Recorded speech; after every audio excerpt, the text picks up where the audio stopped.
All right, folks, let's go ahead and get started. Just a couple of reminders.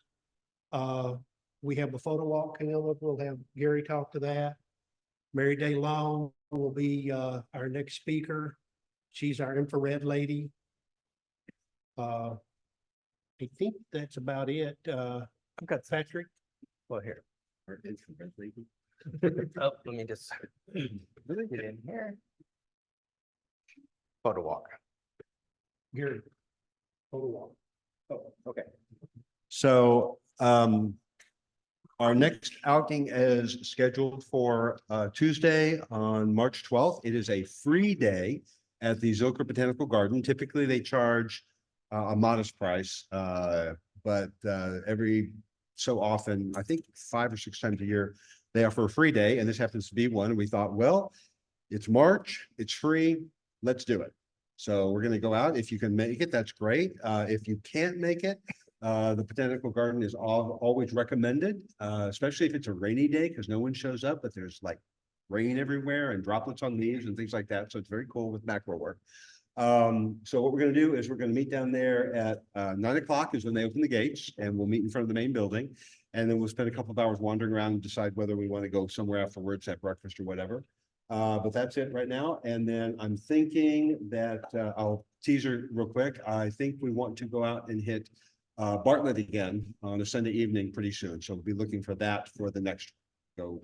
Try to do Bartlett when it's not raining, and a little bit more time to explore what was a fun place for those of you who didn't make it last time because of the rain. So that's all I got scheduled right now.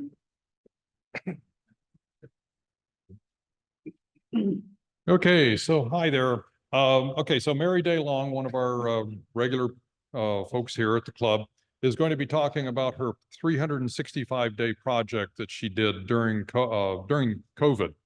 She went out, like all of us did, she found that she was, kind of trapped in the home kind of thing and had to figure out what to do. So she honed in on her craft of infrared photography.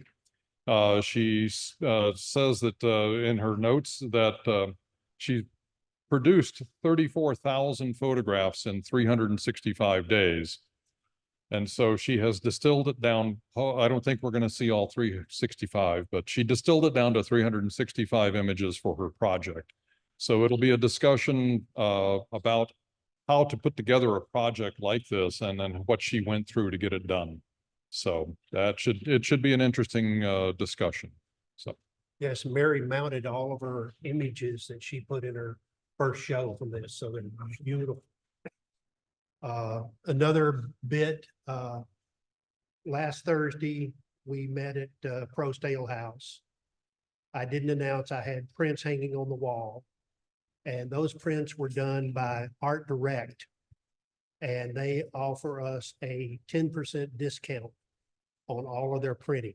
So if you have printer or prints that you need that are larger than yours, Art Direct is also sponsoring our 5th Thursday in August, and it will be at their location. There'll be information coming out on that. Ty, are we ready for competition? Nope. Oh, art show. I went by the Pflugerville Library today. I was surprised at the quality of what we have up there. Berlin and Carol did a great job of getting people organized and getting stuff up there. Mary has posted images from that on our Facebook page. Some of the images had a screen over them, but it looked like they were setting up for a meeting when I was there with that screen down over her prints. And someone had problems with their prints staying mounted. We'll keep that name private, but he said he was going to be by and fix it tomorrow. And Round Rock Gesture Gallery is our big show for the year. There's room for about 70 prints there.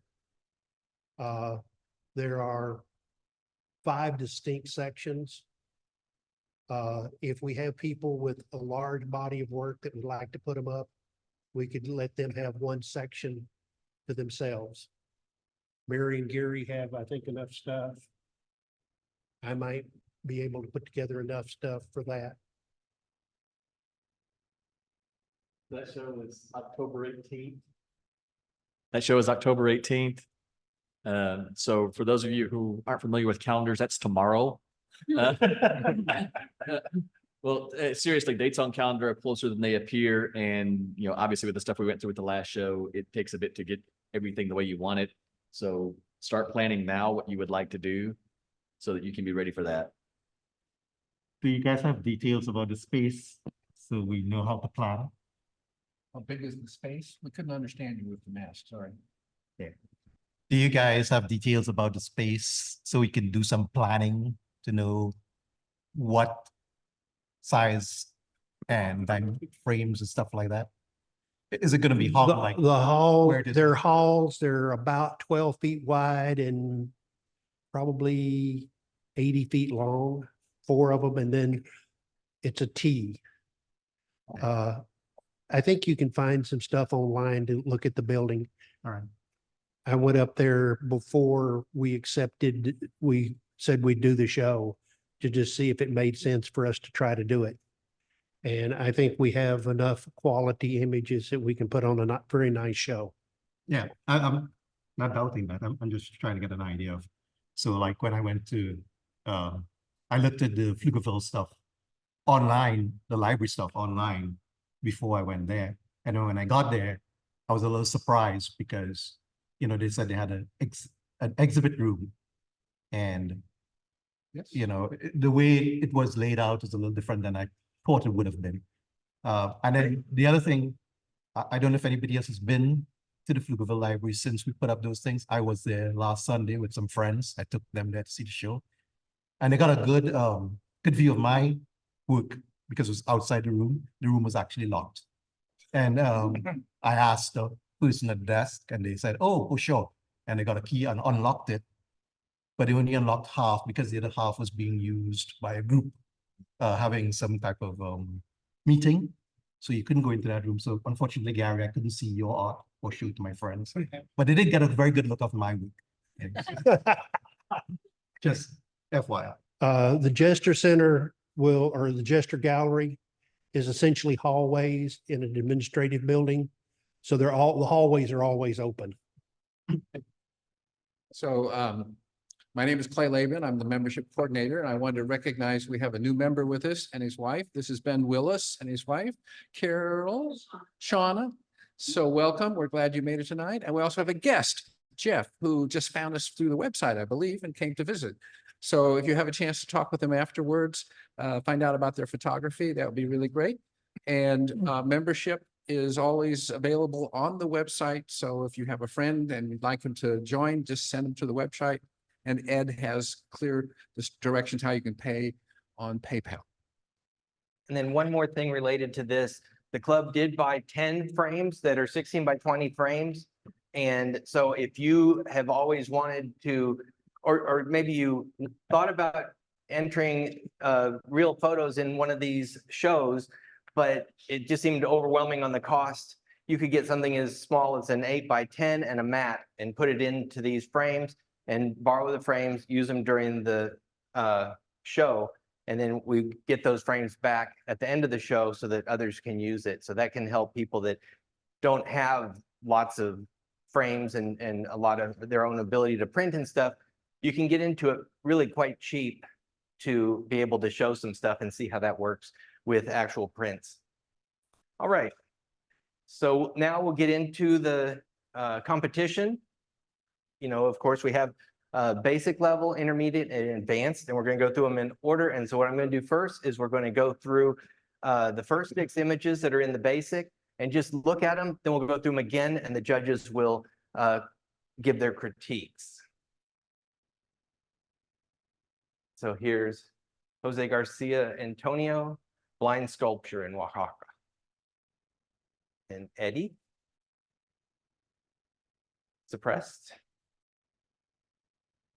Bastrop records owner in Bastrop, I assume at one of our photo walks, and Maverick and Uncle Eric and Baby Dreams. All right, so we'll go through it again, and now this time the judges will talk about each picture. Yep, it's me. Yeah, so I think this is a really great example of portrait photography.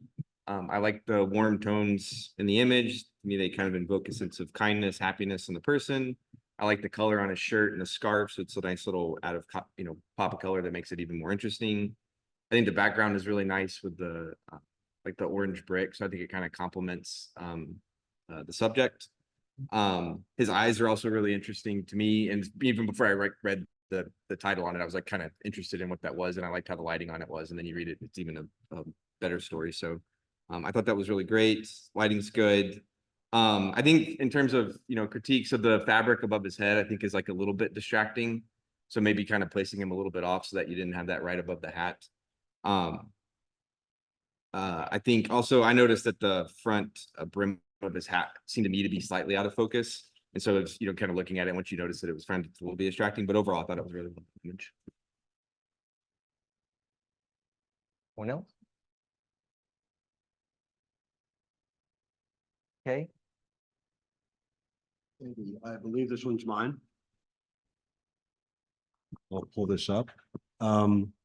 So the theme this month is people and pet portraits. And this is not what I would consider portrait. I think that there's some great success in the pose of the cat. The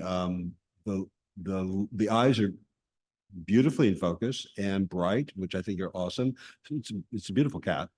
And so I think there's a lot of compositional success here, but it seems very it comes across to me as very ad hoc in that I think the collar could have been removed. The elements on the collar are all very distracting here.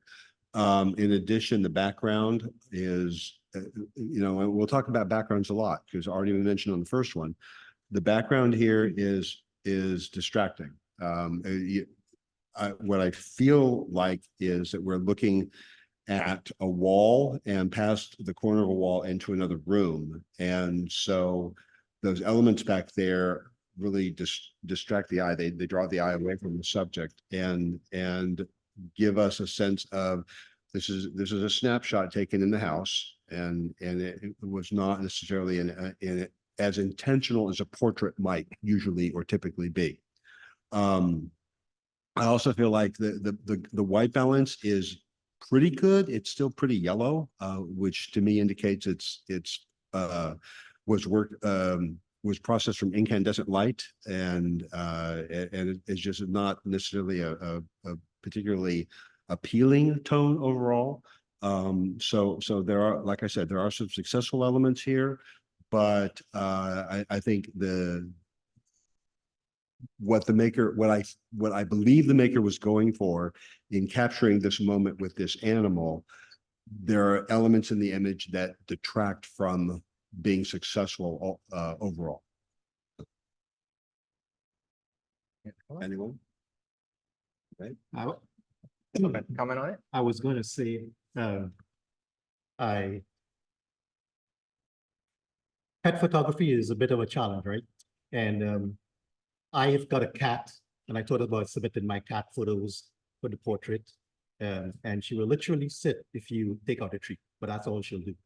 And getting a cat, getting a dog or any animal to do a pose for you is challenging. So I compliment whoever took the shot and entered it as for a portrait. But I agree with what Gary is saying. Unfortunately, the blue lights and the different highlights that are going on there really distract from the photo itself. It just draws the eye away from the cat itself. So I think maybe being aware of those things can help your portrait be a little stronger. Yeah. I actually have a couple more things I want to say about it too. And I feel like we've got time. A couple more elements here. It's hard to tell on this monitor, but if you look online, which I'm looking on my phone right now, so I can see close up and be reminded of things that I occurred because I don't take notes very well. One of the things that I think is distracting here is the lighting. You can't tell it here, but if you look, you see the lighting is coming from behind the animal's head. It's not coming from in front of the animal's head. So what we have is a shadow on the face, and you can see the shadow down the animal's left shoulder. So it tells you where the light's coming from, which is not what you want in a portrait. You want that light in front of the subject. You want the light off to the side. So you get something that is creating shadows in front and creating depth from the side, as opposed to something above and behind. Again, it's an animal. It doesn't take direction well. We all know that. Okay. So challenges. But that's something I think to keep in mind. The other thing I wanted to point out here is this is an excellent example of getting a blurry background with geometry. Okay, I didn't check what lens was used here, but up close, intimate on the animal, blurry background, and that background is not that far away. Okay, so by using a lens that and getting closer to your subject and putting some distance between your subject and the background, you can create a blurry background relatively easily. It doesn't take a fast lens to do it, which I don't think this one is because of the amount of things that are more or less in focus in the image. So I do congratulate the maker on the geometry of this shot. I think it was intentional or not, it was successful. Okay, that's all. Okay, this one's me. And, when I looked at this the first time, few words jumped out to me. Dramatic image, eye and parts of the hands are visible. The faces, it's the visible parts of the hands and the face are sharp, and it really does intrigue the viewer. But then I looked at the name, and the title was Suppressed. And I looked at the woman's lips, and she's got on lip gloss. And that kind of said to me, doesn't say suppressed to me, So maybe when we take these portraits, we think about those things when we name them or decide how to title them. The other thing that I wondered about is, she was looking straight on. And again, that didn't strike me as somebody who is suppressed. I felt maybe she looked a little bit down. That would probably give you more of what you're trying to portray. If you're trying to portray suppressed. And then the other thing was, possibly pulling in, I wonder what it would look like if we had pulled in the veil a little closer or the shawl a little closer and bunched those fingers up so you could see some tension there. And I wonder how that would have played out with your title of Suppressed. But overall, very good image. I liked it a lot. It really drew me in when I looked at it. Good job. Okay, I'm going to pitch in here and mention that I think the lighting needs some work. This monitor is very, very bright. Go look at this on the website, but what you're going to see is that the light is coming from camera left and falling across her face to her cheeks, but we're not getting enough light in her eye. Okay, so her eye is ending up in shadow. The hands are bright. In fact, the hands are the brightest things there and creating those contrasts. So the hands attract the viewer's attention and they're posed well, and that's great.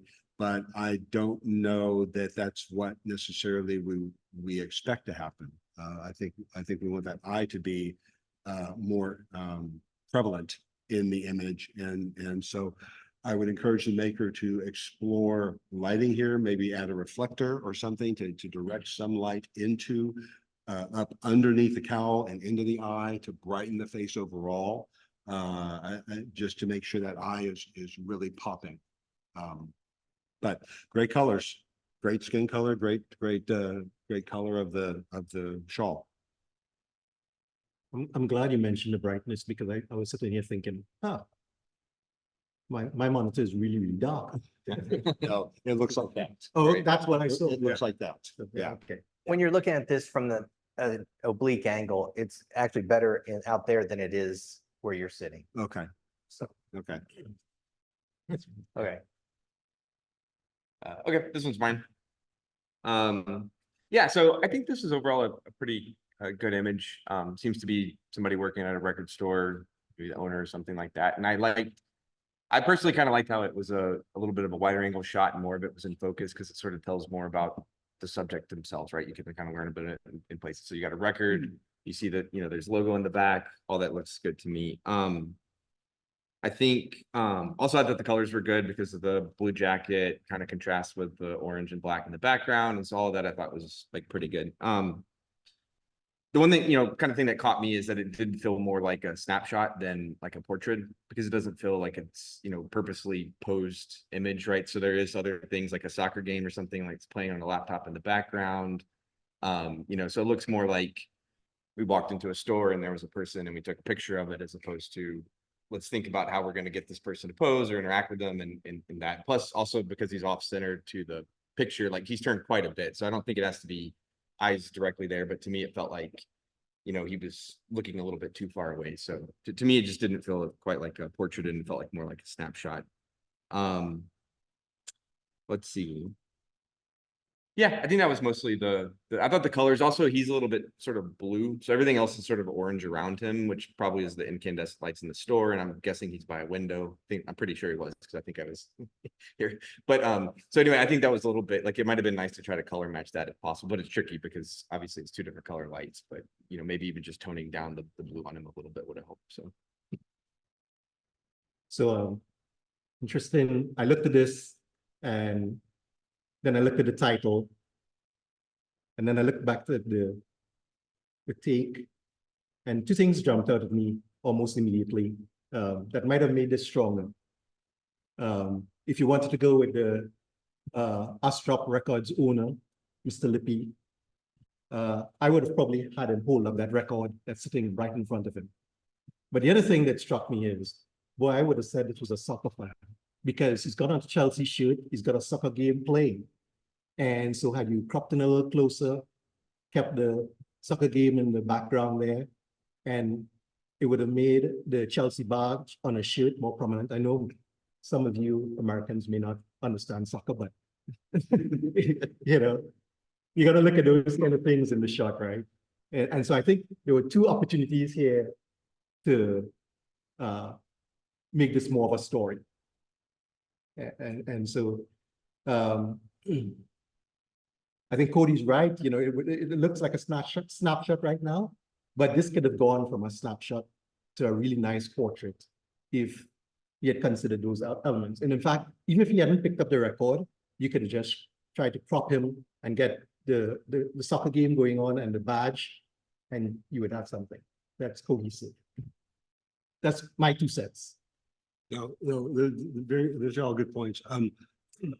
If the maker was going for what is typically called an environmental portrait, then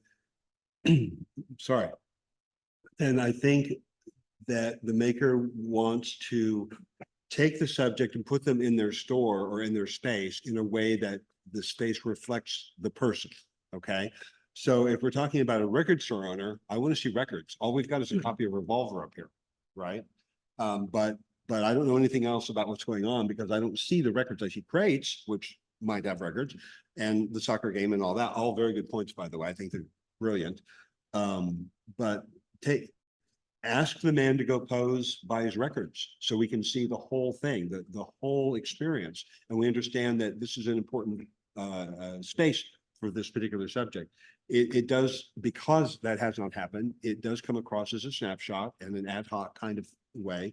And I think that a little bit of work talking to the guy and asking him to pose probably could have ended up with a really great portrait, an actual great environmental portrait in this record store. I didn't go in the record store. I went to the bookstore next door, which is also awesome. But lots and lots of vinyl here for you vinyl fans.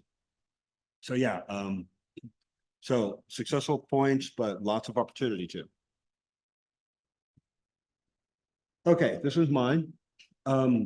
So I think so this is not a portrait. There's really no other way to put it. It just misses the mark on what a portrait should be. It's a snapshot, which is fine, because snapshots are important for documenting your family, your life, etc. Snapshots are really important, but it's not a portrait in that it appears again, very ad hoc, is we took a picture of the adult and the child, they happen to be relaxing in a lounge, easy recliner, that's the word I'm looking for.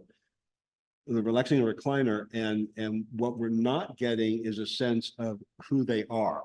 Okay, there's nothing here that tells me it's Uncle Eric or Dad or whatever. I mean, it could be Dad for all we know, if not for the title.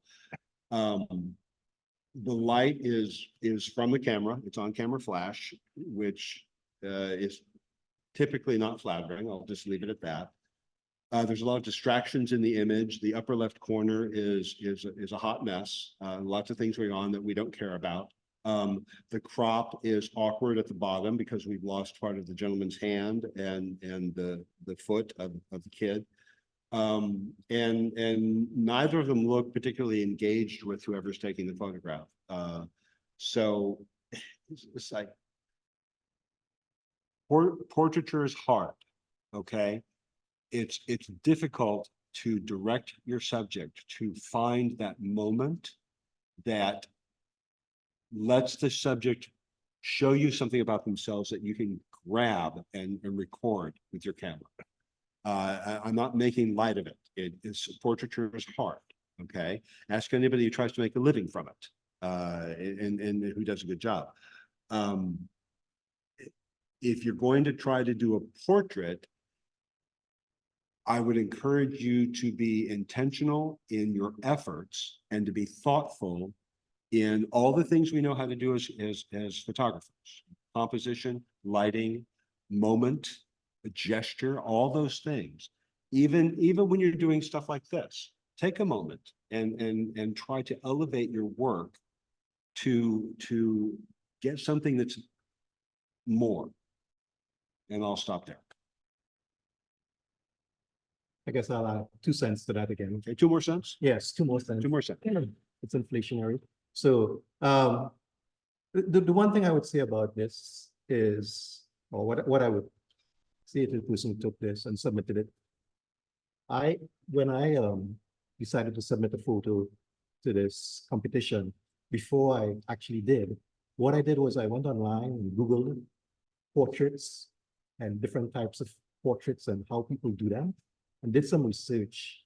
And the one thing I learned about portraits from those discussions is the need for planning and forethought about it. And even with that, I still went ahead and did stuff without thinking about it and planning it, and had to come back and redo a lot of stuff and plan it more carefully. So I agree, Gary. If you want to improve and get better at this stuff, you need to work with others, as well as do some research and do some planning around the photography. My 2 cents. Do you have 2 cents? No, okay. I agree with. All right, so I've got this one, but I want to stand on this side. Take the microphone with you. He's gonna go look at it.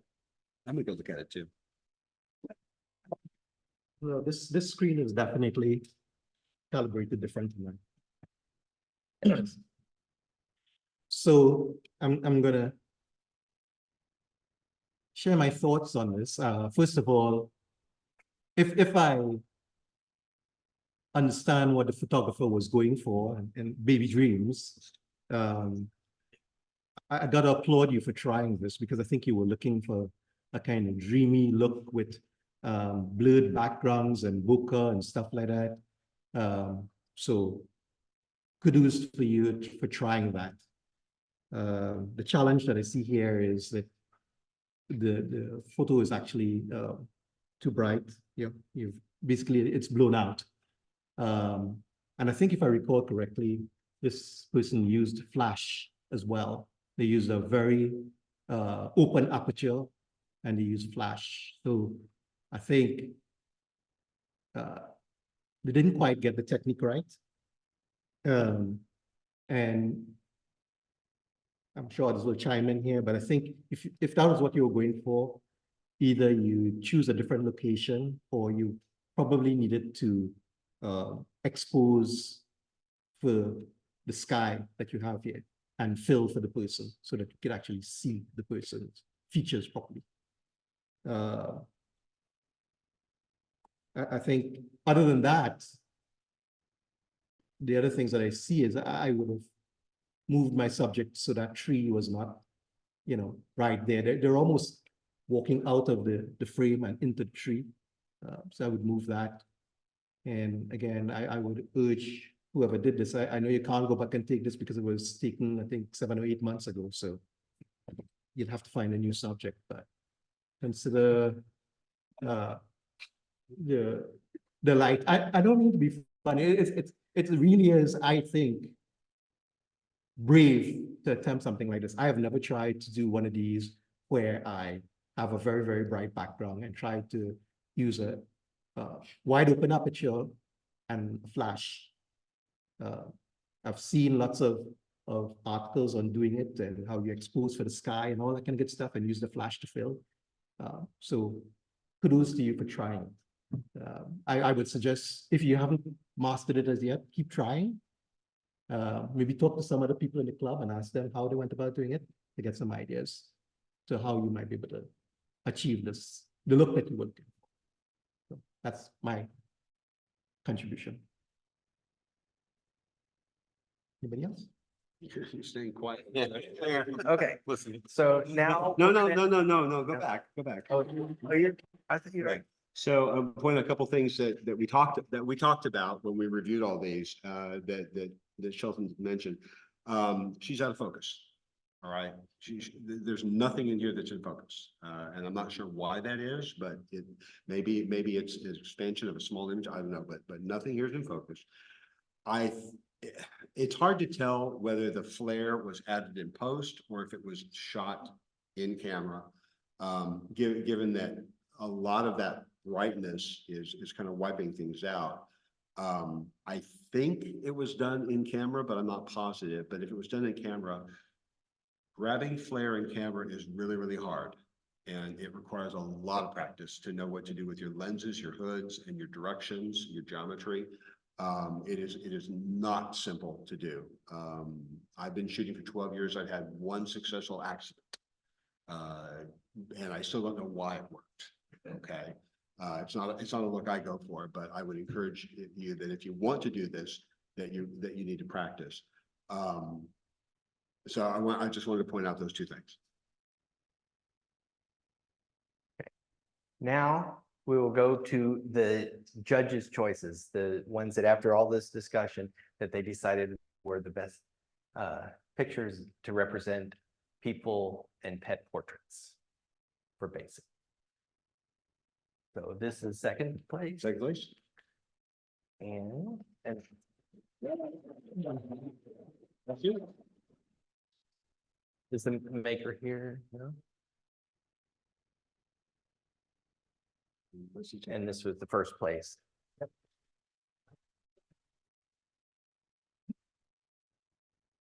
I think they're in Antarctica. All right. So then these next three that we show will be the people's choice. This is where everyone in the club, for all the new people here, they all can vote on all of the pictures, and then we choose the ones that they chose and thought were that they liked the most. So here is the bronze, and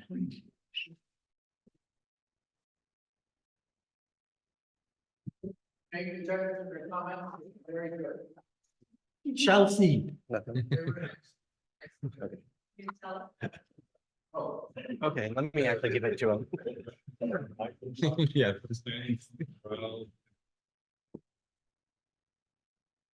Too much, really. It was a snapshot. I did take several pictures and asked him to move. He also asked if should he look at the camera, and I said, no, don't look at the camera. So maybe that was the wrong direction, but thank you for the good judges' comments. He's not crying, so, you know. He will be soon, Shelton. Okay, and this was our first gold medal because we had a tie between both of these pictures. Both of them got exactly the same number of votes from the people's choice.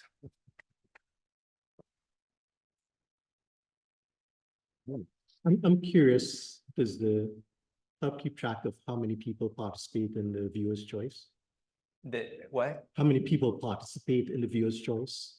Do we keep track of That kind of is stuff? captured. I don't know that we keep records of it, but Yeah. I think that Let's everyone. just see if we're encouraging people to do it and get more. Yes. Well, next week I will be showing how to do that more All right. because I have another little presentation at the end of this presentation okay. about the first step, but I actually am going to try to do more with that next meeting. Okay. All right, so right now I'm just going to quickly go through the pictures. Wedding day, Don't talk. wedding day, Oh yeah, okay, thanks. Jackson. Edie Mae, my fedora and me. La Catrina in a flower field. Maple, AKA Miss Piggy. Joe's pastime. Training day. Loose ends. Thoth. Kareth. All right, now we'll do like before, we'll go through the pictures again, and this time the judges can give their critiques. All right, this one's me. All right, so yeah, so I think this is a really nice shot of a couple on their wedding day. I like I thought the lighting was good, it's nice and soft. It's a good time to try to take a portrait because obviously they're made up well and everything. So I think that worked well. I think what struck me as not working well is, again, it felt like, to me, it looks like somebody's taking a picture of a couple that's getting their portrait taken by another photographer, right? So it feels like they're off looking to my left, getting their portrait taken, and then I just kind of grabbed a quick snapshot of them. So again, it's a little bit, I'm not sure that it's quite falls into the portrait category. Additionally, I felt like the cropping on the photo could have been a little bit tighter, because if he looks, her shoulders sort of cut out, the flowers are cut off in the middle, but on the right, like his entire body is in, and his arm is in frame. So I felt like in order to get it more symmetrical, if you just put in a tighter crop, maybe even just get rid of the flowers altogether since they're already cut out halfway, that might have worked better. And this is sort of a, stylistic choice, but I wasn't sure about the black and white choice for this, because I was thinking, there's already probably colors from the flowers, from the tuxedo, from, like her makeup and everything like that. And so you're kind of left wanting to see, what does that look like, right? And then you can't really tell because of it's in black and white. So again, I think that's a stylistic choice, but for me, I was thinking that might have made it more compelling to help kind of draw it in. Yeah, so that's my comments. Again, just things that I often read and people say, and that is about lines and their positioning when it comes to people, and you're taking a photograph of people in portraits, and you'd like to avoid things going through their head. So you've got that, window beam going across the woman's head, just a little bit, and same thing happening to the guy on the other side. So you want to try and avoid those kinds of things. And for me, if I'm taking a photograph of people who are in love and just got married, I want a little more emotion. And I think, as Cody said, the lack of color is maybe, something that's missing from this photograph would have helped, I think. Gary, over to you. I'm good. Okay. Okay, so Jackson is one of mine. So successful elements. This kid has tremendous skin, and I'm jealous for a teenager. It's not fair. I don't know whether that was done in post or whether he has great skin, but he has great skin. The colors I think are fantastic. The blue of I'll call it a shirt. The blue of his clothing contrasting with the orange tones of the skin, great color theory, orange and cyan kind of thing going on. That's fantastic. The lighting is, again, it's hard to tell here, but you can see the shadow on his right, the right side of his face. So the light's coming from camera right, coming in, and you can see that there are catch lights in both eyes that are showing the position of the primary light. And that's very nice. We've got some really nice shadowing along his jawline to separate his jaw from the neck. And the clothing, the NFL jersey or jacket, whichever, coupled with his necklace and cross, I think says a lot about the subject. So the use of the addition of the accessories, I think is very telling about the subject. Where I think we could have had more success here is that I feel like he's kind of stiff and uncomfortable. Okay. And insofar as the moment, I would encourage the maker to spend time getting your subject comfortable and relaxed so that when you take that image and you capture that image, that you're getting more of the subject coming through. Okay. And that it's more telling. This reads like, and I hate to say it this way, but it reads like a JCPenney portrait. And that's just unfortunate because probably had a great time doing this. I'm not sure that the black background is really ideal for something like this. Something like a gray or some light back there, or even a gelled light to provide some color in the background, just to bring it up a little bit, might be beneficial for the mood. So lots of really strong elements. I think that when it comes to portraiture, there's some opportunities to elevate the image. But he's a good looking kid, so that's cool.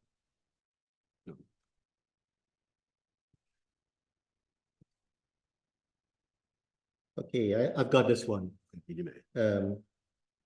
Wow. I thought it was a compelling image. Draws the viewers in, wanted to know more about who is behind those shades. And I like the fact that, normally when you're looking at portraits, normally, you want the eyes to be so sharp and focus, and, that says everything about the person. But in this case, I thought the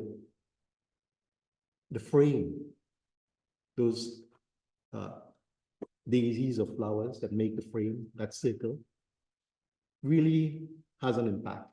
The fact that you can't really see her eyes, at least on my monitor, you couldn't really see her eyes properly. The frames really make up for that and draw your attention in that way. And I think, one of the things that I found was when I looked at this young lady a little closely, she had just a touch of mischief in her face, but not much, just a touch. I think it was just about the point where she was going to break and start smiling for the photographer. So I thought it was really good. So I like it. It was successful. I didn't see much that I wanted to say that it needed something different or to try something different. And that's just my lack of experience. I'm sure somebody else will have something else to say. I'm done. Okay. I think this is a fun image. I think that very successful. I read this as the subject was having a good time.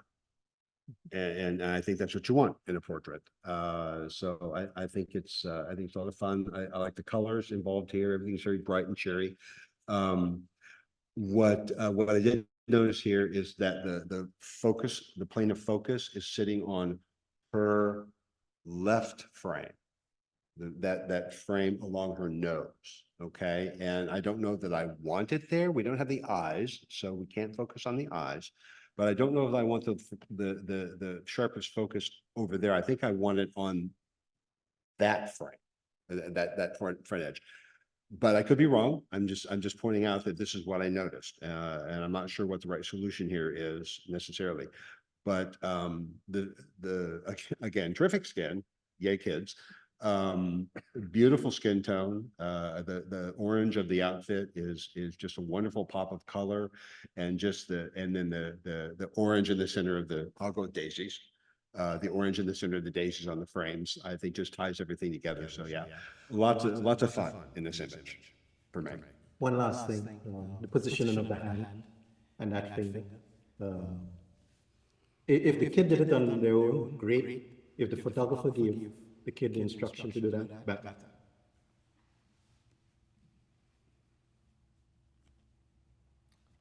This one's me. Yeah, so I think this is a nice portrait of the subject. I think it's kind of interesting with it's good composition. I think the framing's good. I like the fact that it's, below the shoulders. He's got his fedora on, so, that adds a little bit of interest. He clearly is happy. So he looks to me relaxed and, happy to be there to take the picture. So I think that was all successful. For me, the because of the white background being so bright, and I felt like maybe there could have been more color, and maybe the hat could have been a different thing, or the shirt could have been a little different to help stand out from the white background. So that was one comment. I think also, like, if you look on the left side of his face, it feels like, there's a lot of light coming right there, which looks to me to be kind of bleed out over from the background. So it was a little bit sort of distracting. The other thing for me is the whole image just feels soft, right? So to me, whenever I was looking at this on my monitor, like the colors felt a little bit off. It looked soft. And so whenever I looked at it, it was shot with a really high ISO, like it was like 25,600.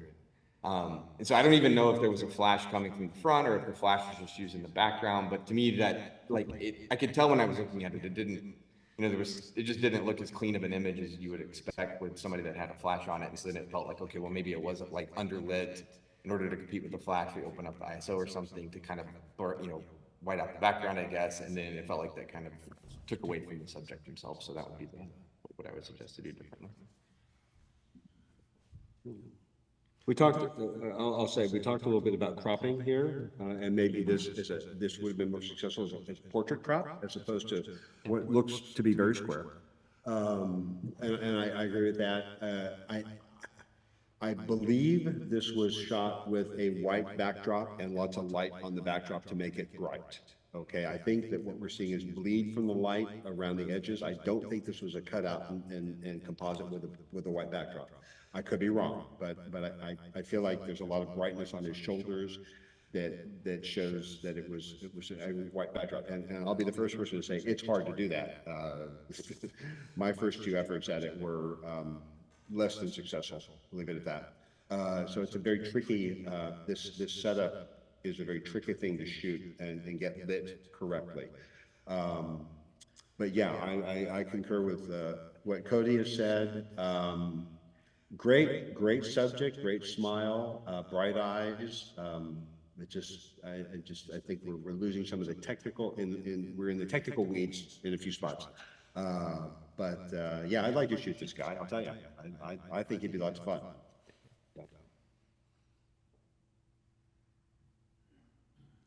Okay, La Katrina in a flower field. This one's mine. We had a lot of discussion about this one too. So I'll start off and say that I want to say I think we had some disagreement on the effectiveness of the flowers necessarily. She's great. She's sharp and in focus, and there's an expression there that is telling us something. I'm not entirely sure what, but there's definitely a story there. And so, I think the viewer wants to know more, when they see this image. We had some discussion over height of the camera, and whether her head with the flowers and the background worked very well. So we weren't necessarily sold on some of those compositional elements. And the background, the ridge and the mountain and the sky back there, I think in post could have been brought down because they're very bright and they don't serve any purpose. We want to keep the viewer focused on her face. It's the brightest thing. And so the sky and her face compete. Okay, so we can do a little bit of work to try to eliminate that contention.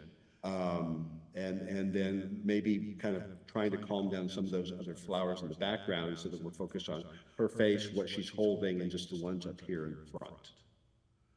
I think that's all I wanted to say here.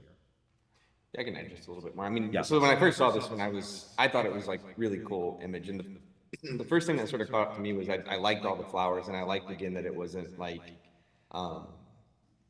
the attempt was to get the flowers in focus and have more of the scene there. So it wasn't just a tight crop, blurred out background, right? So to me, when I first looked at it, I'm like, oh, that's nice. And then the more I looked at it, I was like, well, the flowers are still a little bit out of focus, right? So like right where she's holding it's fine, but then everything in the background, they're not sharp. And it almost felt like, well, maybe they either need to be softer so that it looked more purposeful, or, you know, stop down or shoot with a more wider shot to get the flowers a little bit more. So the more you kind of looked at it, then it was like, okay, there's a little bit of just details that are missing. Also the flowers in the front were a little distracting. And yeah, and then the more you realize that once you stop looking at her, she's really interesting, then it's like the mountains and the overgrown sky kind of come in, right? So I feel like it was a really cool subject, and just a little bit more moving around and attempting a few different things could have probably, you know, made it even better.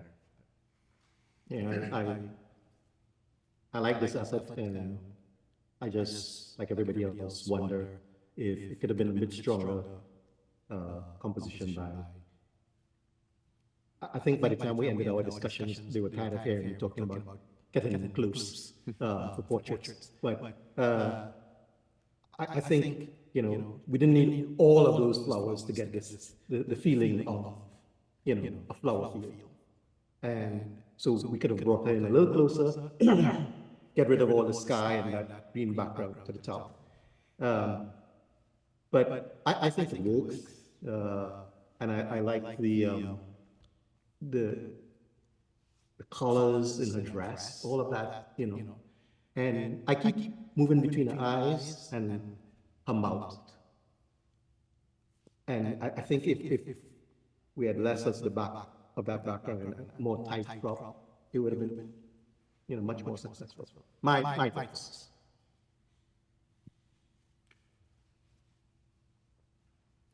Okay, I got this one. This is Maple, aka Miss Piggy.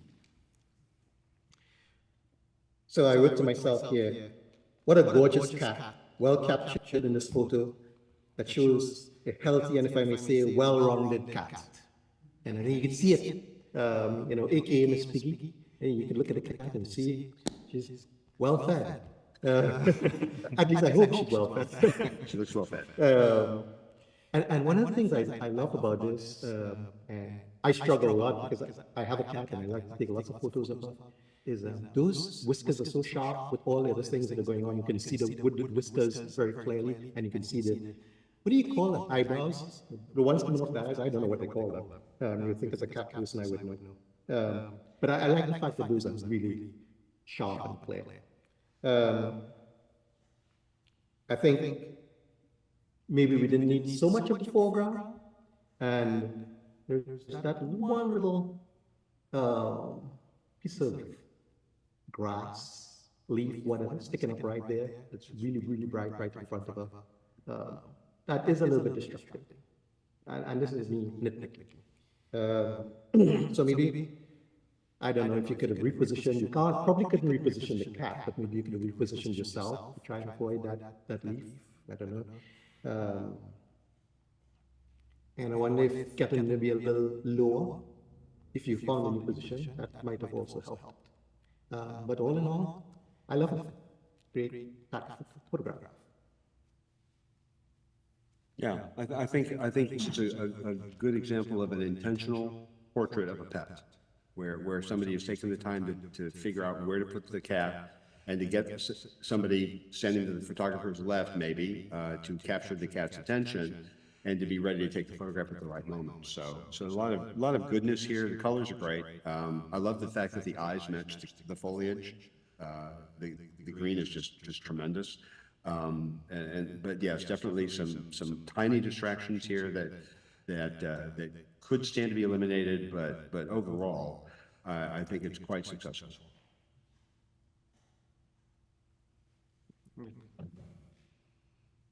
All right, this one's mine. Let's see. Yeah, I thought this was, again, I think this is a really great example of portrait. I think it, you know, Joe looks like he's having a blast. He's with his instrument. You know, he looks totally relaxed. You get a sense of, you know, the person I felt like. And so I think it was really successful on that front. I like the cropping of it. So again, I like the fact that the instrument's in, you know, in the image and you can see basically the whole thing. I don't mind that it's cropped off just a little bit at the bottom. It doesn't distract me. I think also like if you look at it online, I like how his body and everything is much darker than it is here. So there's like a little bit of a vignette effect sort of thing, which I think is great because it draws your eye right to his face. You can, you know, that's where you go and then you can kind of explore, but it's not lost. Like you still see enough of everything there that you can kind of see it. So the lighting, I think, is way more dramatic than it appears on the screen. I think also the fact that, you know, so he's dressed in black, his guitar is dark or whatever, but then, you know, and obviously the background is also dark, but then you have this pop of color in the back that's, you know, this purple and blue. So that adds just another element to the whole thing.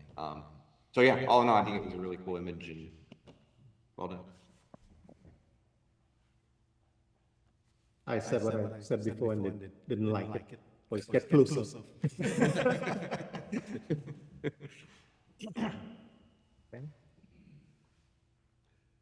Okay, this one's mine. Not sure who made this image. Looks very different on my computer. So, lots of good stuff here. We need to calibrate this model, this television, because that's really way too bright. And when you look at it online, you can't see the backdrop at all. It's very black, which is quite nice. So successful elements here. Super handling of the red. I always find red very challenging. So super handling of the red, the reflection of the subject in the tabletop, the inclusion of the net so that we know exactly where we are and what's going on, right? It's a ping pong table, right? There's no doubt about it. So lots of really good stuff here. Where we discussed this openly in front of the subject,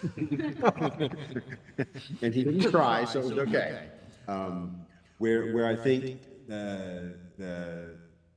the maker could have gone with this is that when you're doing a selfie and trying to do an action shot, you can't bounce the ball, set yourself up, and take a picture all at the same time. Practically speaking, it's just not possible. So having an assistant maybe to add that action element with the ball instead of having the ball just sit there, or choosing to have a different pose and some other elements so that the pose is definitely more static, but it is more representational of the environment in a way that can be captured more successfully. So yeah, so lots of good stuff here, but what Shelton was going for was really hard to do. He set a very high bar for himself, and so I don't think we're successful in every element, but there's lots of good stuff here. And honestly, if you haven't spent time doing selfies, you need to spend time doing selfies. This is the kind of thing you all need to be doing, so that you are comfortable in front of a camera and you understand what anybody you're asking to take a picture of is going to go through. Okay, it is a great way to teach yourself how this entire process works. So can't encourage it enough. Is that okay? It was perfect. I would say that the subject was told, I can tell you the subject told me that his wife would have preferred, much preferred, that I had chosen one of the 900 photos of the cat submitted instead.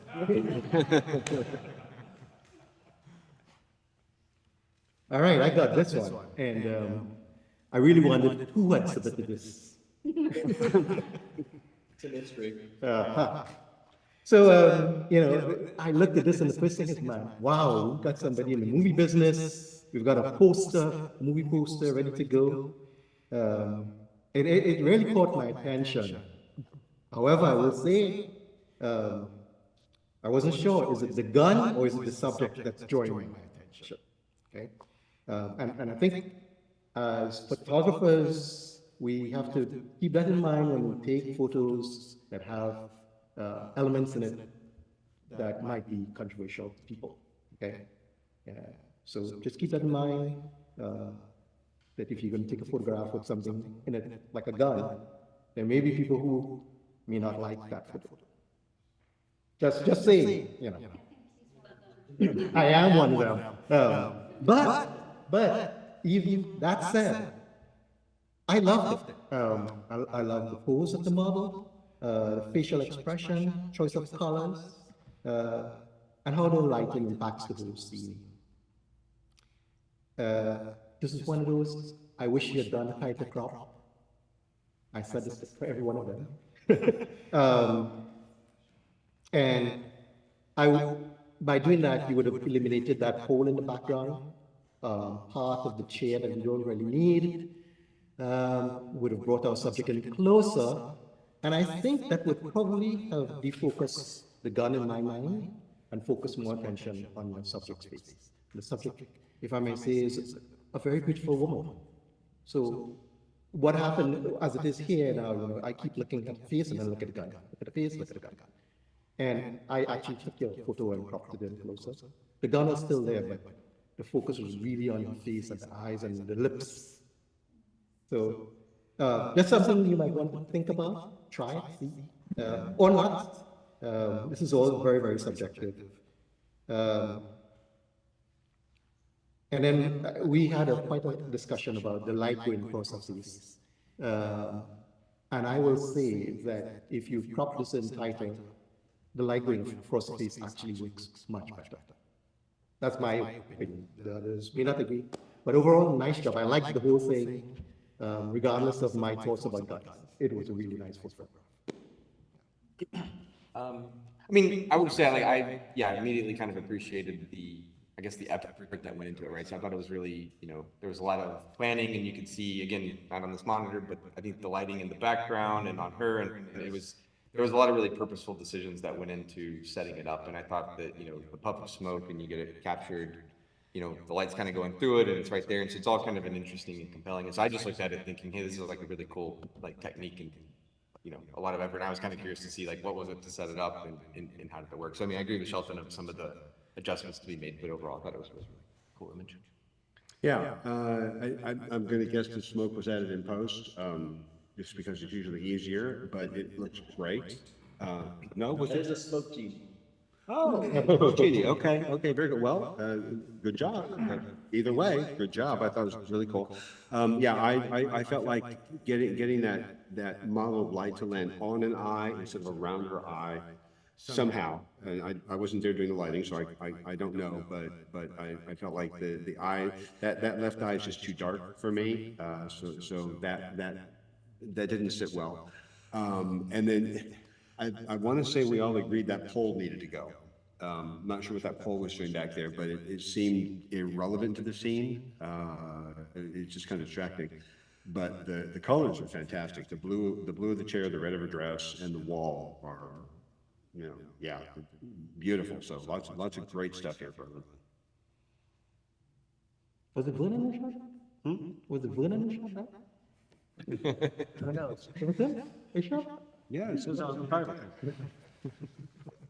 We know who it was. No anonymity. All right, let's see, this one's mine. Yeah, so I felt like this, again, to me, when I look at this, I felt like I thought the crop was too tight, so it felt, you know, like you wanted to see more of the cat. But then also, to me, the expression looks more like you almost like caught it turning right at you and you caught it doing something and it was sort of caught back. So to me, it didn't feel like, if we compare it to the other cat portrait that we saw earlier, where it, you know, it felt like it was a really interesting pose of a cat. To me, this one just feels like, hey, we cropped in really tight on a snapshot. And so, yeah, I think that wasn't as successful. I think also to me, the colors were really flat on the image. So it didn't really draw you in. It also, the whole image felt soft. So like when I zoom in on it, like the fur and stuff is really soft. So I don't know, I'm not sure what caused that. I don't remember anymore, like the settings or anything like that, but I'm not sure. But it just sort of, so the whole thing was like, just, yeah, I think it didn't work quite well. I think also like the eyes are flat. So like, you know, if the eyes were more saturated, a little bit brighter, so it kind of would draw you in, you could imagine sort of toning down the brightness around the rest of the cat, getting it sharper, then maybe it could have worked. But yeah, Yeah, those are my thoughts. So I like the say what look on the cat's face, but I don't like cutting off its whiskers. It would have been nicer to have some more. For once, I will say you got in too close. You are really hard to please. Exactly. But again, anybody submitting a pet photograph, but more so a photograph of a cat, kudos to you.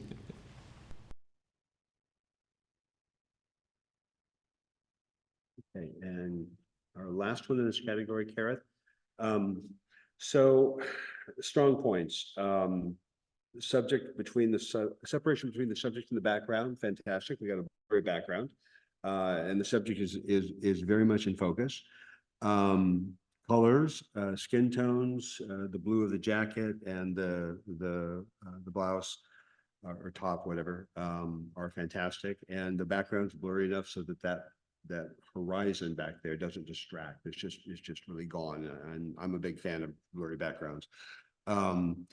Where I think this falls short is that, first of all, the wind blowing her hair is unfortunate. It's got not only on the top of her head, but also across her face. And this I don't get this expression. Something's going on here, and it's not good. She's unhappy, or she's distracted, or she's trying too hard. I don't know what it is, but it's not the kind of expression you want in a portrait. After we talked about this, it did occur to me that this is likely a crop of a group photo. And that's why it looks the way it does, because there are some artifacts on the left edge that you can see if you zoom in at about her ear level. So I'm thinking this was an extraction from a larger image, which means that it wasn't intentional for a portrait. It was just a group shot. And so I don't feel like it was successful in that respect. Because I have a question, and that is does a group shot qualify as a portrait? Would it, if somebody submitted a group shot as their portrait, would we have accepted that? Out of curiosity, I'm not sure. If you're doing the group as a whole, but if it would be hard. Yeah. Okay. I'm going to use this word, and I know it's a triggering word, but this comes across as lazy. Okay, and maybe I'm being mean, and I don't mean to be mean, but it doesn't come across as intentional in setting up a shot to take a portrait of a woman. Okay, but I can only work with what I have in front of me. I'm guessing now. We're in very unclear territory. Yeah. Okay, so I don't mean to be unkind. No. Okay. All right, so now we will go through the judges' choices for first, second, and third. So the third place. John Chaitan.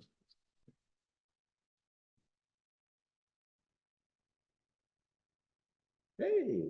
Second place. Yes.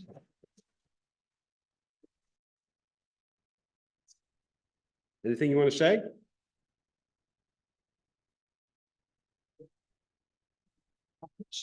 Just the technical on it is there's 3 lights in the picture. There's a 3x4 softbox with an egg crate grid that's acting as main coming from the front. There's a 1x3-foot softbox with an egg crate that's behind him that's rimming out this side and popping that part out. And the background is basically a hot shoe flash, remote triggered.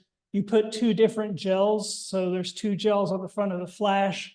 One is red, one is blue. And that's what's popping the color into the background. So that's basically what was done. Background is probably lighter than I would have particularly cared for, but it was also in a small room. So even with egg crates and with soft boxes, there's a lot of bounce going on in that small room. And so basically, there's more ambient than I'd particularly care for on the background, but that's what the breakdown is on it. So was So did he hire you to do the job or was this your idea and you got him to? He hired me for actually a professional headshot. That's a different, we did that first.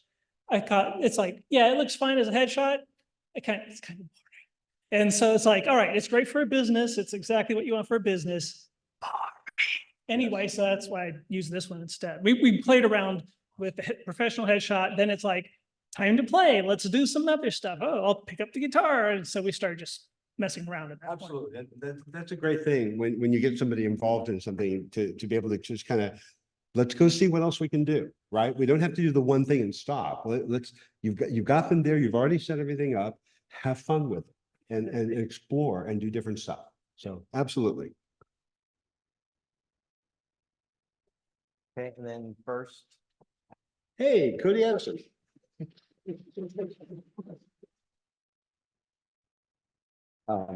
Yeah, so this is my daughter, Edie, we call her Edie Mae. Yeah, it was kind of, so she was having fun and so what we had done was I had set up a softbox in my living room for maybe like a week and could never get my kids to do anything because getting a kid to take a picture seems harder than a pet sometimes. And so like I have all these like photos and they weren't working and they're just awkward and whatever. And so what happened was she was out at a dress rehearsal for her dance. She came in dressed up and she was all happy. And then she just started posing. And then it was like, oh, this is great. Let me, let's start having fun. And so we had like this whole 30-minute, setup. And so I had, purposely tried to set it up in a hallway so I could get the dark background. And then, yeah, sure. Like her hand and stuff, she was having fun, like actually posing and stuff. So I can't take credit for that. She just sat down and did it. I had her with and without the glasses and I thought with the glasses was kind of fun. So anyway, that's what worked out. So it was a good time. And then I had it for another week and couldn't get anything else after that. So that's one of the things when you have model that knows what they're doing, really helps the inexperienced photographer, right? Yeah, it does. It's all her.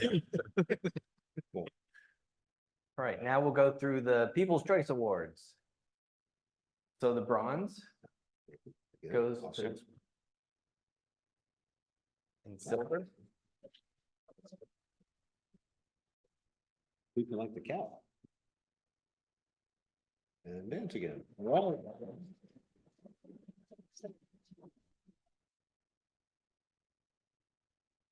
All right, and now for our last group, we'll go through the 9 pictures first quickly, and then we will hear the critiques.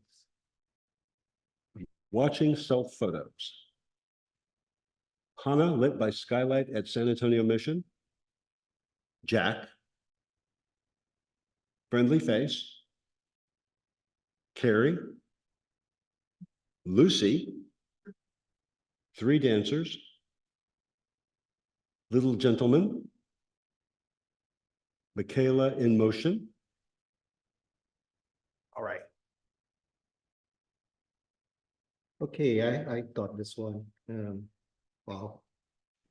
I looked at this and again, on my monitor, it's a little darker. So I wasn't sure whether the cat was looking at the reflection. And then I read the title and saw watching self photos. And I struggled a little bit with this. I think one of the things that gave me pause is that the main subject, which is not the photo in the photo, but the cat itself, we're seeing the head and the back. And I don't know if that works for a portrait. I think if the image in the photo was exactly of the cat as posed, maybe that might have worked. But you've got this background with this bright fireplace going in the background, and it's even reflecting so brightly in front of the photoed image of the cat. And the pose of the photo itself is different to the pose of the cat. So I think, to me, that really takes away from it and really doesn't make a portrait. That's my contribution.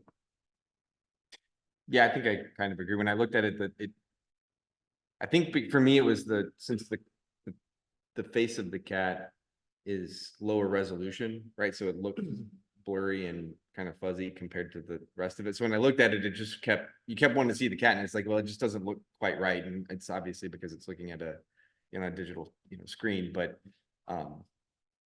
yeah. So I think, not having the cat's actual face in the picture and stuff just kind of, so it was a cool idea.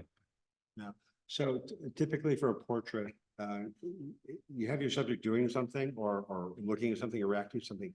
We don't care about what the subject is looking at or experiencing. We care about how the subject is reacting. Therefore, in this case, we can't see the cat's face. We don't know how the cat feels about anything, right? We can't anthropomorphize. We can't put anything in there to fill in the story. We can only see the back of the cat's head. So that's not the intent of a portrait. The portrait is about the cat and how they're responding to their photos. We don't care about the photos. We care about the cat's response to the photos. If indeed the cat is doing something amusing or interesting, but we don't know that because we don't see it. So Ty, there's an error message popping up there.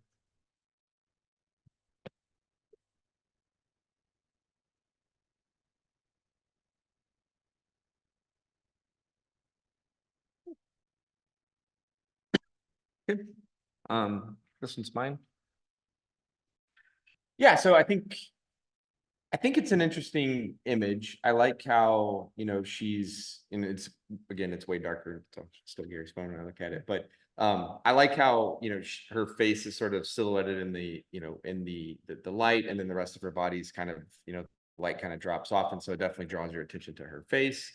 And so I think, yeah, when you look at it, it's kind of interesting. I think where it, for me, it kind of could have been better is the light is very harsh whenever I look at it. So there's this really strong shadow coming across of her neck, her eyes, definitely her left eye is completely in dark. Her right eye has got, a little bit more visible, but the streak kind of comes right through it. So to me, I was kind of left thinking that, if she could turn more, or if look down a little bit, or, something to make the light come more across her face so that you saw, like, part of her face is dark and the other part was light. It might work a little bit better than what was here.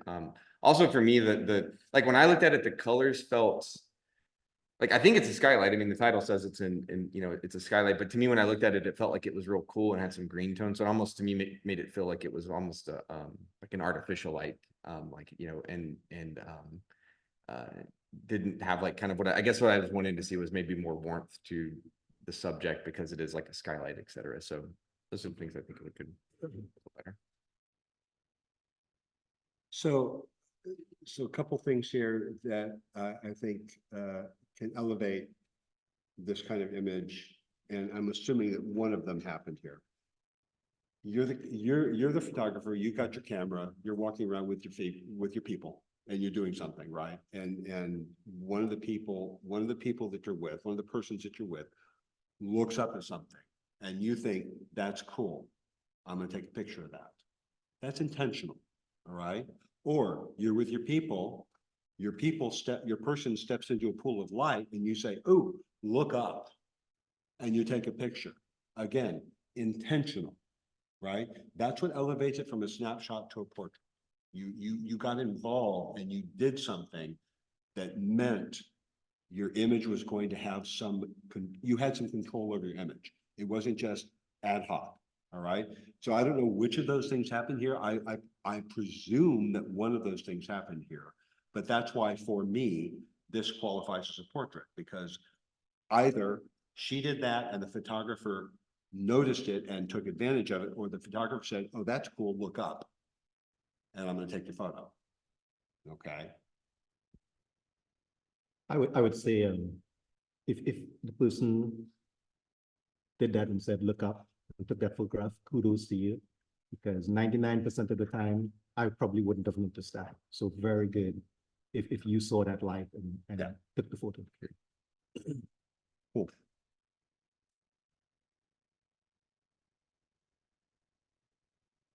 Okay, Jack, this one's mine.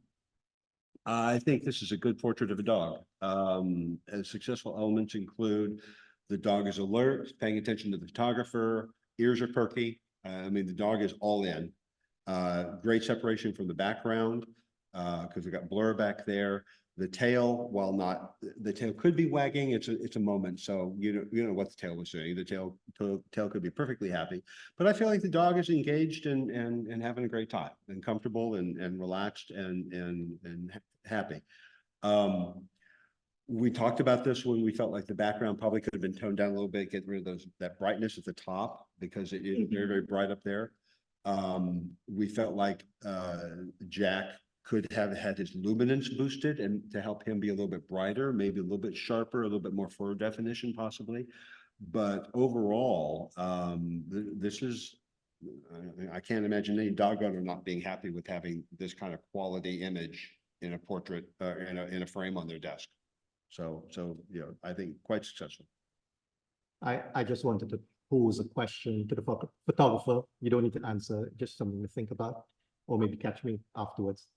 I wonder to myself if you had got Jack sit and getting closer, if you wouldn't have gotten a much more powerful image of Jack, that Jack would really say, look at me, kind of thing. I just feel that, him standing like that, you don't see the power in his chest and head as much as if you had done a tight end shot with him sitting and that those chest muscles all bunched together kind of thing. But that's just me.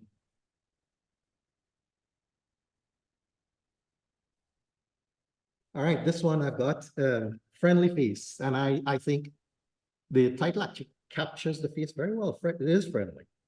And I love the detail that we're seeing both in the face and the headwear. And I like that the headwear and the, I will say, robe are matching. And some areas I think a little bit challenging, at least on my monitor. I don't think there appears to be enough contrast in the face. It could have done a little more shadows in some places to help bring out some of his features. And for some reason, I keep focusing on his mustache and beard more than his eyes. So I think overall successful photograph, but maybe there are things that could be done to make it even better. And Gary and Cody might have some things to say about that. I don't know. Or in fact, anybody else? I don't know. I guess I can add, I think for me, I think what is successful is the fact that it's friendly face. When you look at it, he just seems friendly, but I also like that his, he does have, whiskers for facial hair. He definitely has creases on his face. And so, he looks like he could come off as not friendly, but he definitely does, right? So there's sort of this contrast of what he looks like. I kind of agree too, as I think when you mentioned it, when I kept looking at it, I kept thinking it might have, I didn't put words to it, but I think it could have been more contrast on his face, might have just taken it just a little bit more clarity or something like that to just accentuate, all the different lines and stuff that were there. But overall, I thought it was really cool. And I think it's the angle of the head that makes it It's cool. friendly, right? It is, right. If it was straight on, it might have been a Agreed. little more aggressive. I think it. Yeah, it's definitely an engaging expression. The subject seems very approachable, which I think is fantastic. As far as the plane of focus, you're right. I don't have the technical information in front of me, but based on what I'm seeing, it looks like the plane of focus was just about a quarter, a half an inch in front of his eyes. And so his eyes are a little bit soft. And this is the geometry of photography, and that you're trying to get that camera position so that plane of focus is hitting all the important things all at the same time. Failing that, always nail the eyes. Everything else doesn't matter. Get if it's an animal or a person, get the eyes. I think that's really critical. But the color combination here with the face and the blue is everything. It's fantastic. The texture in the scarf, the headwear, and the different tones of blue, I think, are fantastic. So just really lots here to love. So I think really super image. This one's mine, right? Right. Oh, okay. You can go if you want. No, go ahead. Yeah, so when I look at this image, I think successful in parts of it are the light is soft on her. I think I like the warm tones for the most part. You know, I think she is posing and, you know, again, she looks happy. I think she does look fairly comfortable. So I think all that sort of qualifies as a portrait. The thing that strikes me is just the choice of sort of background and everything else. It feels like I kind of imagine here it was more, you know, she was already sitting there. I don't know why I keep thinking of like an office or something. The chair in the background makes me think not, but it just feels like she was already sitting here and it was like you walked in and said, hey, you know, can you pose? But the background to me is, you know, to me, it looks like it's, you know, it's blinds and it's kind of blown out a little bit. And so I feel like that plus the fact that so that because the lighting's behind her, I think her face isn't as well lit as it could be. So I kept kind of thinking, you know, if we, you know, turn a little bit towards our, you know, left, have her kind of face that way. I have no idea what was in the background on the other side, but then you get that softer window light on her, maybe something else that you know, is more flattering in the back and it works a little bit better. Yeah, I think that's. Yeah, very much split light because that shadow comes right down her face. Right. So everything is basically flat left, our left, camera left. And while her right eye on that side has the catch light, this side does not. Right. And it's like you just turn the subject and look at the eyes. Turn the subject and look at the eyes. Agreed, and I would have gotten rid of those blinds in the background. You still get the filtered light coming off of those, through the blinds onto her face, I think. Potentially could have made this stronger. Lucy, okay, this one's mine, I believe. Mhm. So Lucy is, I believe a Bichon Frise, I think, cute dog. This is this is definitely a portrait. They're all very intentional. Lucy is paying attention to the camera, which is fantastic. Very shallow depth of field here in that the eyes are the intent of the photographer and are mostly in focus. And you quickly lose crispness as you go towards the ears or you go towards the nose. The nose is obviously soft as well. That's great. It's hard to tell on this monitor, but the lighting appears to be very high, somewhat in front, but very high above Lucy. And what we lose is the light in Lucy's left eye. So there's a ridge of fur over her eye that is shadowing it. And so we lose the catch light there. In this particular case, the maker is encouraged again to move that light forward and 45 degrees, right? There's a reason we all do 45 degrees until you become a pro and can get away with doing other interesting things. But you know, 45 degrees off of the camera and above the subject, heading towards the subject is where you want.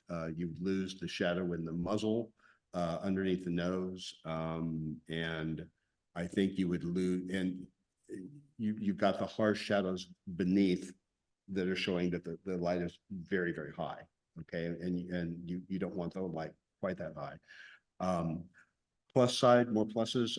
Colors are great. Again, this monitor is too bright, but the colors are great, and you've got all the different variations in the browns and tans in the ears and in the muzzle, which is fantastic. You can tell the eyes are blue and quite beautiful. And I think it's great. You know, if you can get a dog to look at the camera when you snap the shutter, more power to you, because it's not always easy.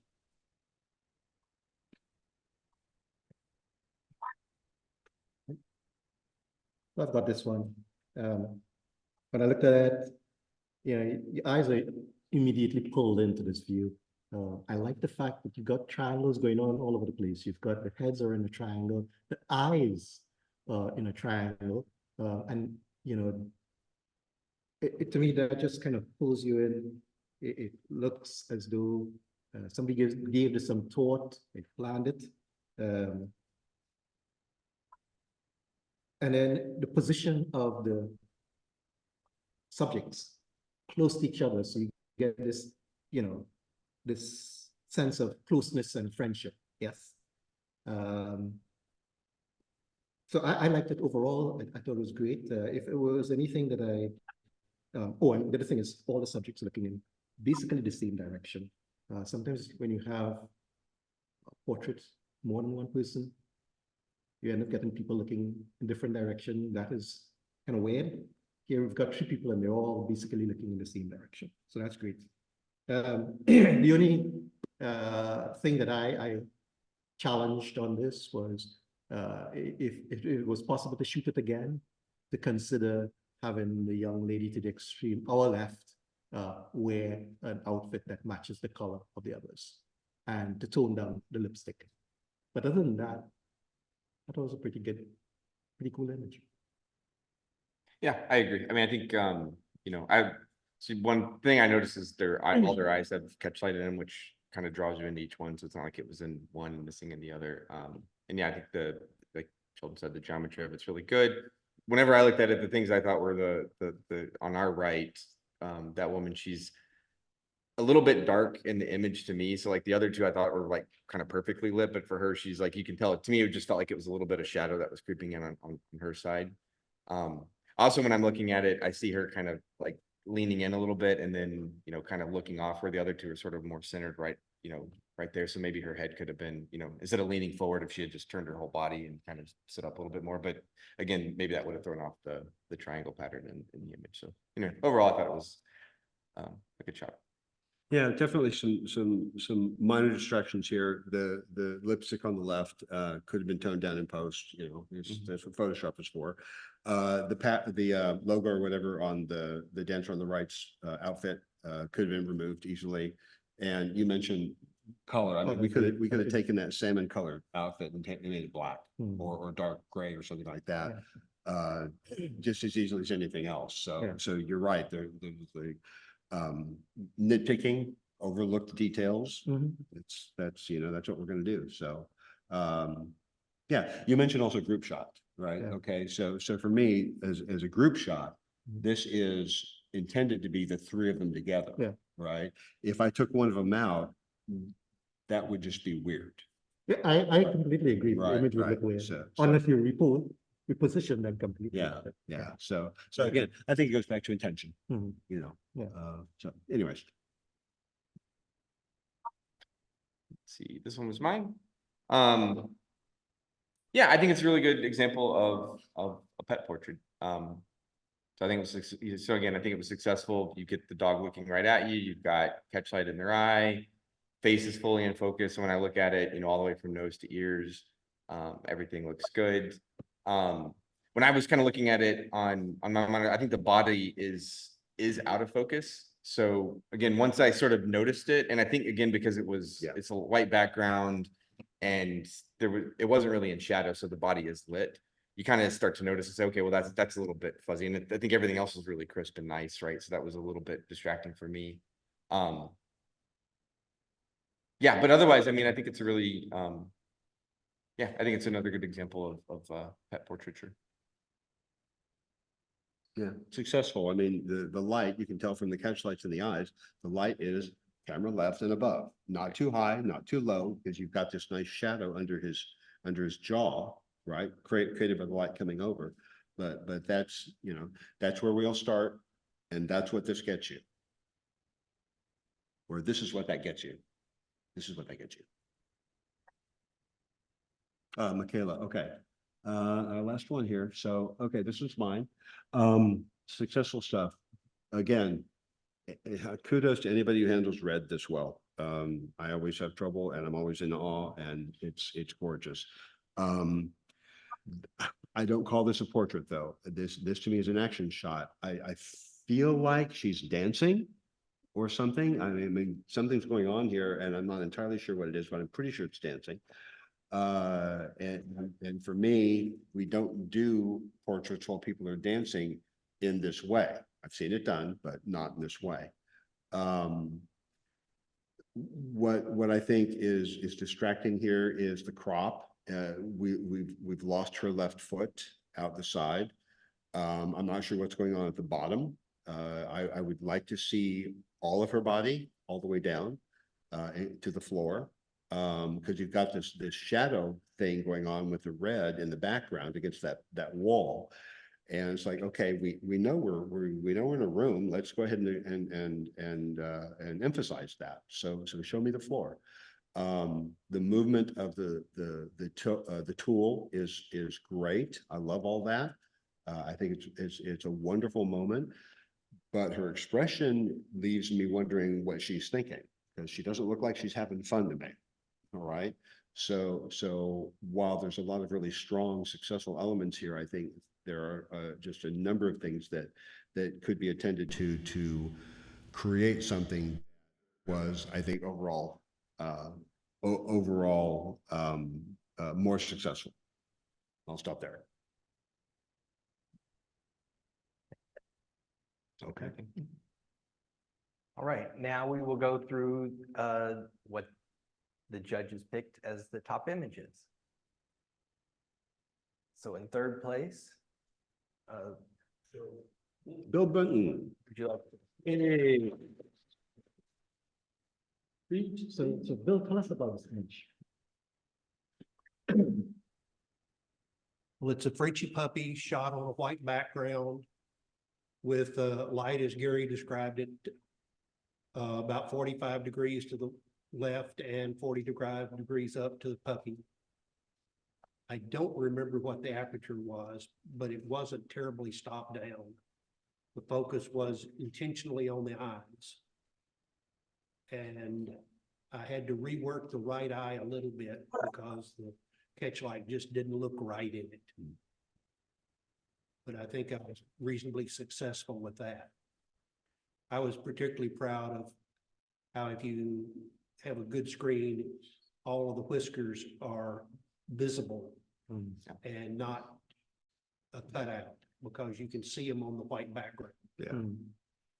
There were also two soft boxes off from behind and low to silhouette the dog, or to cut out the dog. Cool. Okay, my turn. This was taken at a Joe McNally lighting workshop. And I will be honest and say that I missed a few things. So I was not being kind on purpose. But this was a situation where he had set up the lighting, and he worked with them all day separately, and then he set up a scene with the three of them together. So the lighting was already defined. But your points about the dancer on the right, I didn't notice that, and it would have been interesting to actually have been there and paid attention to that level of detail. But it was a lot of fun. If you get a chance to take a lighting workshop from somebody at that level, it's always a good thing to do. Lots of fun. So, but yeah, three dancers. They were remarkably not sweaty at this point. I was really surprised because they've been working very hard for a couple of hours by this point. But it was lots of fun just to see them do their thing, and to have him design lighting for different situations, and then be able to go in and just take advantage of that. So lots of fun, but yeah, they were terrific. All right, Nick. Hey guys. This was a guy. Probably traveling somewhere. All right, so now, oh, he is. You want me to say a few words?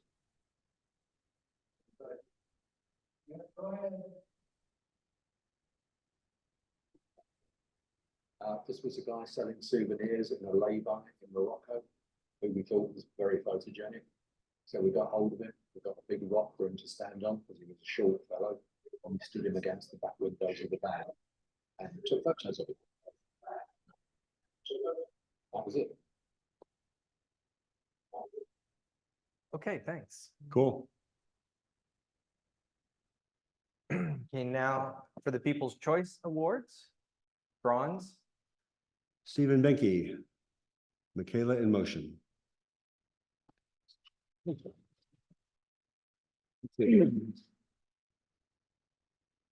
Oh, that's me.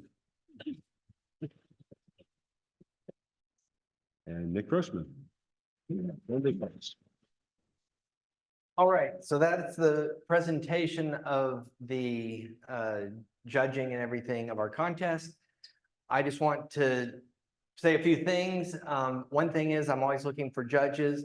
So between now and the next meeting, if anyone will contact me that would like to volunteer to judge. We had one new judge. Cody hadn't judged before. Was it awful? It was horrible. I would never do it again.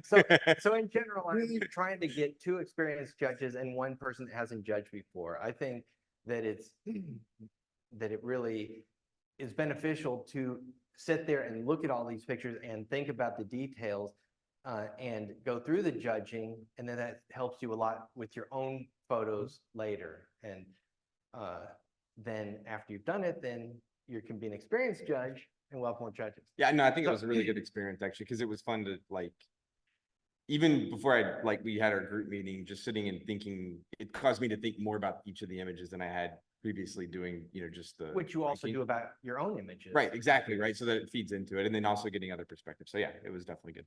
Okay, so everyone's received emails from me at some point in the last couple of weeks, ty.lehman@gmail.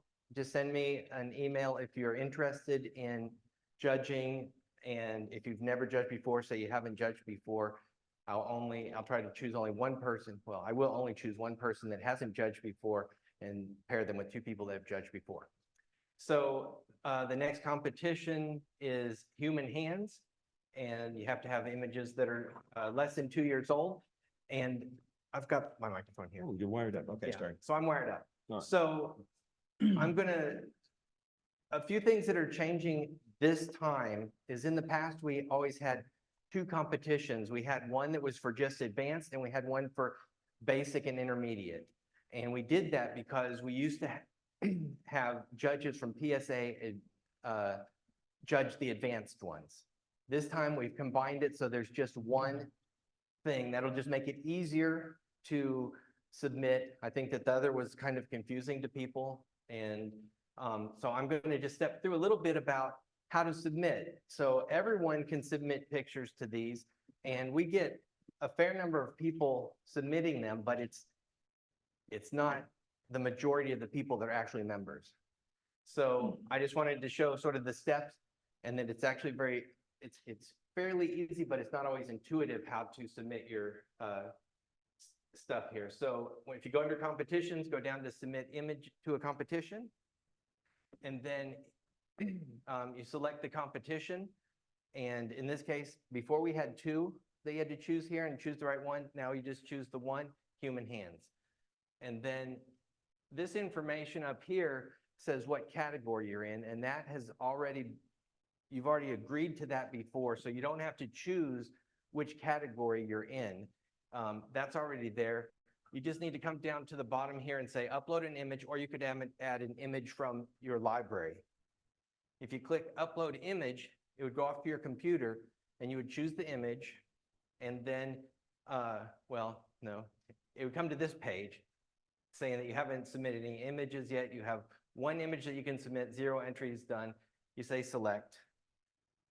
It would go off to your computer. You would choose the image, and then it'll put it in here, and you'll get a little progress bar showing it uploading, and you get a green dot, and then it's up, but you haven't submitted it yet. So the next thing is save the image and proceed to the edit page, and you end up at this page. And this is a place where you can change the name, the title up here from whatever it was.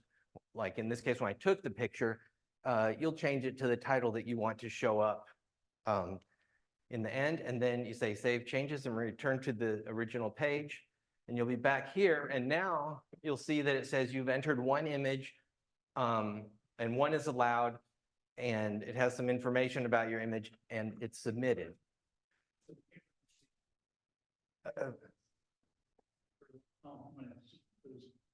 Okay, well, all of these should be in the slides too, on the slide side. But anyway, in the end, you end up with, when you're at this stage, it's done, and then you just wait for the competition to end, and then everyone will vote, and we'll be at a meeting a month from now where the judging will take place. So I just wanted to give a quick rundown on how this is done. There are instructions online too, but I just wanted to make sure everyone just saw that it is quite simple. But also just that there are some steps that maybe don't seem as modern from a website perspective where you normally just drag stuff up. You just go through these steps and it's pretty straightforward to get your image entered. And I hope that everyone enters images. Yes. So a couple of meetings ago, y'all said, put the information about the story you want your photo to tell. Well, in the I- title. no, Where do you want that? I agree. So this is that was a discussion that was had by some of the what are we called? The board members or whatever, the leadership. I was one really for wanting to have a place where we have more description about what we were intending to do. We didn't push that very much. I don't know what the right thing to do. I think that's something else we need to talk about. I'm one that wants to have more information about what our intent was as the photographer. Okay, I give you my opinion. So we can have an opinion. We don't have a set thing yet, This obviously. is not a statement. I'll give you my opinion. My opinion is that typically in a competition, photographic competition, you get the image and you get a good title. And that's all you get. Now, wanting and getting more information is not a bad thing. But but what it's- we're doing when we do the photo prints that we take other places, we have an intent statement. And that we don't have a place for here. And that's Sure. what I was that's what some of us were hoping I was, could get into, that we would have that as part of this, that there would be some way to have some of that information. So we do it both ways depending on the yeah, kind of competition. but I at don't think we have a place to put it. At least, we don't have a separate place to put it in the website that we know how to do yet. And then the other thing is that it's a big improvement that we're putting titles on. That was a struggle last year, is that they were just whatever. Just yeah, 19.6 ARW. So If we look at the way other competitions are run, it's strictly a title. It's very short, terse. I try for 3 or 4 words at most. But I like the concept of an artist statement, but that usually goes with a collection of images, not just a single image, which always needs a title. okay. So I guess the consensus right now is put a title at least, and probably just a title. Is that okay? Yeah, sure. And But put a title that, do put a title. Don't just leave the name of the picture, the way it came out. Camera. Please give us a title. give us a title and a title that makes sense in terms of the photograph that's been submitted. And directs the viewer to what you want them to see. Yeah. And what you want them to get. Okay. Yes. What resolution is expected normally, minimum resolution? What, I mean, that's what we're displaying here. We have there in the, well, I can go back a few. Yeah, it's a 4K monitor, and so Here's the maximum resolution. I don't know what the minimum should be, but the maximum here is 4K that we have listed here, and that your images should be under 4 megabytes. But all right. But the minimum, I don't know what you want, something that, will look good enough on someone's screen. Exceeded the minimum, or Yeah. haven't made the minimum. Yeah. Yeah, but if it looks good on your screen, then that'll work for this, but you can go up to 4K. Most of the people are looking at it at that level, and we have that kind of detail. And right after the meeting, I'm going to try to adjust this and see if I can get it darker. And maybe next time I can bring a And it, calibration thing. But I think if we just, that we can make it look better here, but when you're looking at home, if you have the ability to calibrate your monitors, you should do that so that you're looking at the picture the way that the artist intended it. And if you're exporting JPEGs, the quality should be fairly high. Out of Photoshop, at least 10 or 11. There's no reason not to. Out of Lightroom, it needs to be 84 to 92, somewhere in that range. Not 100 because that's no compression and you get big files. But keep the quality up there. There's no reason for 60 for what we're doing. Dial the quality down until it fits. That it's down below 4. No, I get the resolutions, right? And then, okay, 100 doesn't fit, it's not a 5 meg picture, Right. okay? 99, 98, 97, 96. Now it's 4 megs, then you can do it. Yeah. Okay. Yeah. Yeah, so getting the most detail in it you can, unless it's really blurry and stuff and you don't want people to see the detail, you get as much detail as you can in and use that image. You say 4 meg? I think you could limit 20. Whatever it is, right? I think I definitely get it. Oh, you can.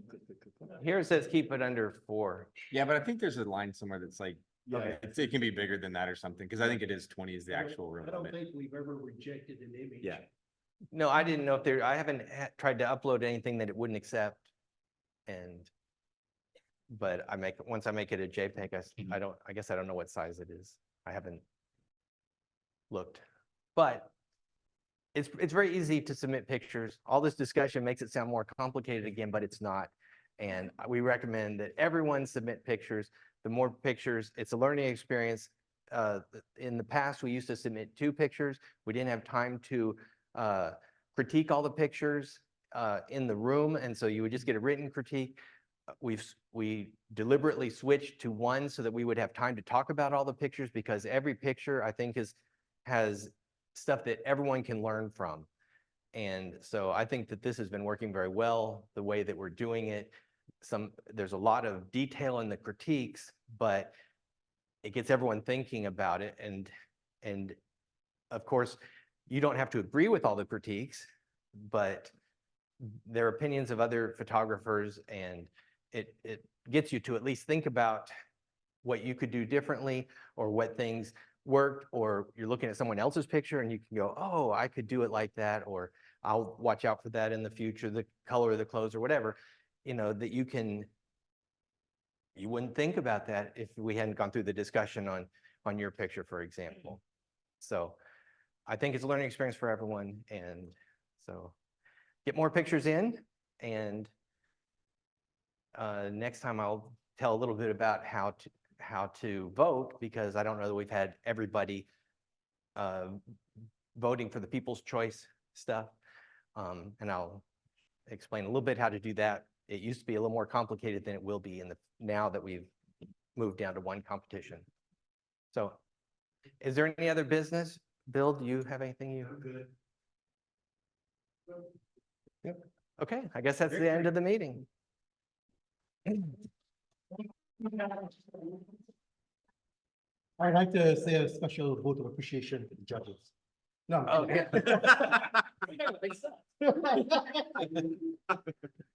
But definitely anyone that has any interest in judging, contact me, and I'll be asking again at the next meeting.